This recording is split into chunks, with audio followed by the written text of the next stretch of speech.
दोस्ती की छात्रा आज आप सभी के समक्ष अपने कुछ विचार प्रस्तुत करने जा रही हूँ। कृपया ध्यानपूर्वक सुनिए। ऐ मेरे प्यारे देशवासियों, सबसे पहले मैं आप सभी को गणतंत्र दिवस की हार्दिक शुभकामनाएं देती हूँ। ना पूछो जमाने से कि क्या हमारी कहानी है, ना पूछो जमाने से कि क्या हमारी कहानी है। हमारी पहचान तो सिर्फ यह है कि हम हिंदुस्तानी हैं, हम हिंदुस्तानी हैं। जैसा कि आप सभी जानते हैं कि आज 26 जनवरी है और आज के दिन हम सब अपने देश का 75वां गणतंत्र दिवस मनाने के लिए उपस्थित हुए हैं। 15 अगस्त 1947 को हमारा भारत देश ब्रिटिश शासन से आजाद हुआ था।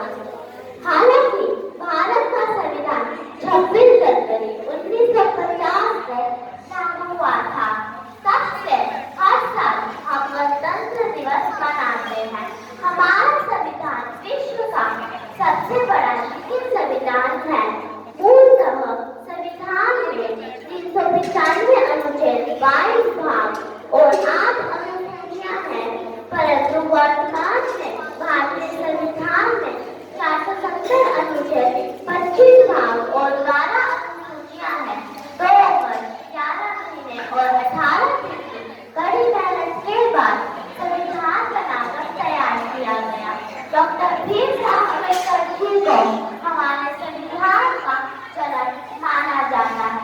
हमारे देश को स्वतंत्र और गणतंत्र बनाने के लिए अनेक स्वतंत्रता सेनानियों ने अपने जीवन का बलिदान दिया है।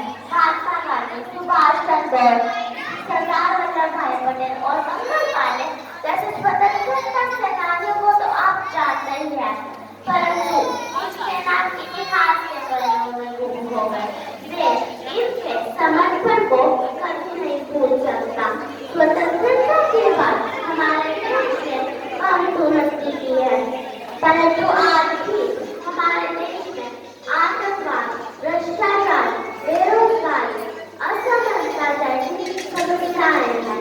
तो आइए आज गणतंत्र दिवस के अवसर पर हम सब प्रतिज्ञा करते हैं कि हम सब इन सारी समस्याओं को सुलझाने का प्रयास करेंगे और अपने देश भारत को विश्व का सर्वश्रेष्ठ देश बनाएंगे। जाते जाते मैं अपने भाषण का समापन एक शायरी से करना चाहूँगी। देशभक्तों से देश की शान है, देशभक्तों से देश का मान है। हम उस देश के फूल हैं यारों, जिस देश का नाम हिंदुस्तान है, जिस देश का नाम हिंदुस्तान है। जय हिंद, जय भारत। लंबे समय तक हमारी मातृभूमि भारत पर ब्रिटिश शासन ने राज किया और अनेक देशभक्तों ने स्वतंत्रता के लिए अपने प्राणों की आहुति दी। उनमें सबसे पहला